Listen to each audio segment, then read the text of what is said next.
The morning sun cast long shadows across Maple Grove's pristine sidewalks as Margaret Ashworth rushed toward her white Range Rover, designer heels clicking against the marble steps of her mansion. She was already 20 minutes late for her charity luncheon, an irony that would soon become apparent. Move, she muttered, fumbling with her keys while balancing her Hermes bag and checking her phone simultaneously. The Bluetooth was already connecting as she reversed out of her circular driveway, her attention split between the phone call and her rearview mirror. "Darling, I'm running terribly late," she said into her headset, not noticing the woman and her golden retriever walking peacefully along the sidewalk. "The caterers are being absolutely impossible about the sickening thud cut through her words. Margaret slammed on the brakes, her heart pounding as she saw the golden retriever lying motionless on the asphalt. A black woman in her 40s knelt beside the dog, her hands shaking as she cradled the animal's head. Oh my God, Margaret whispered, stepping out of her vehicle. But instead of rushing to help, she found herself calculating. The luncheon. The photographers. Her reputation. The woman looked up, tears streaming down her face, her voice steady despite her grief. "You killed my dog." Margaret's shock quickly transformed into defensiveness, a familiar armor she'd worn her entire privileged life. "Look, I'm terribly sorry, but you should have been watching where you were going. This is a private road, and I have insurance that will cover what?"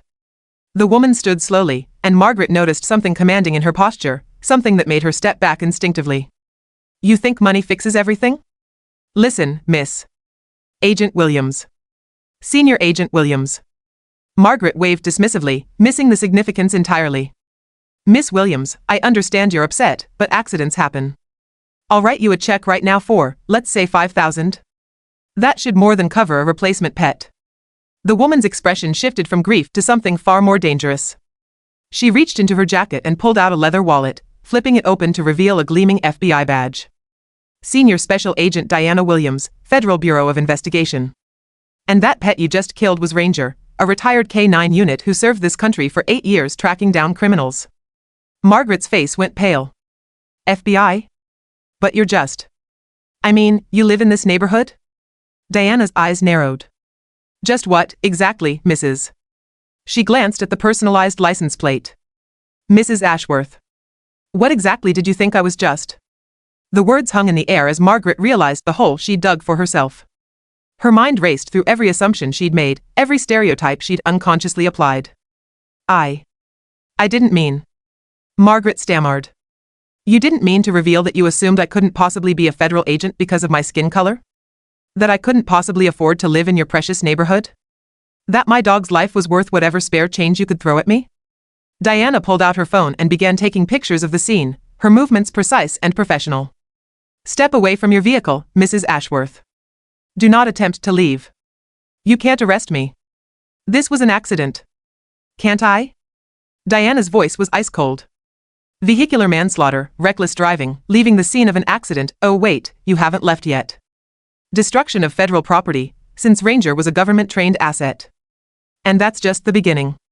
Margaret's world began crumbling as Diana continued. "I'm also noticing the smell of alcohol on your breath, Mrs. Ashworth. That charity luncheon wouldn't happen to involve mimosas, would it? I had 1 glass of champagne at breakfast. That's driving under the influence." Diana was already dialing. "This is Senior Agent Williams, badge number 2847. I need local units and a coroner for my K-9 partner at the corner of Maple and Elm." As sirens wailed in the distance, Margaret felt her carefully constructed world shifting beneath her feet. The woman she dismissed, patronized, and stereotyped was methodically dismantling her life with the same precision she'd once used to take down federal criminals. "Mrs. Ashworth," Diana said, kneeling once more beside Ranger's still form, "you made a lot of assumptions today. You assumed I was someone you could dismiss, someone whose pain didn't matter, someone who would take your money and disappear quietly. You assumed your wealth and status would protect you from consequences." The police cars rounded the corner, followed by news vans. Someone had been recording from their window and posted it online. Margaret watched in horror as her worst nightmare unfolded, public accountability. "But your biggest assumption," Diana continued, standing to face the woman whose privilege was finally meeting its match, "was that justice has a price tag. You're about to learn that it doesn't." As the handcuffs clicked around Margaret's wrists, she finally understood that in a world where consequences had always been negotiable, she'd just met someone who didn't accept her currency. The irony wasn't lost on anyone present. The woman who'd spent her morning rushing to a charity event for underprivileged youth was now learning what it meant to be truly powerless for the first time in her life. Diana Williams had spent 15 years bringing criminals to justice. Today, justice had come to her doorstep, wearing designer clothes and driving a Range Rover, assuming it could buy its way out of accountability. It couldn't. The story would make national headlines within hours. FBI agent's beloved K-9 partner killed by wealthy socialite who offered cash instead of accountability. But for Diana, cradling Ranger's collar as she gave her statement, it wasn't about the headlines. It was about a system where people like Margaret Ashworth had always written the checks, and people like her had always been expected to accept them. Not today, not ever again.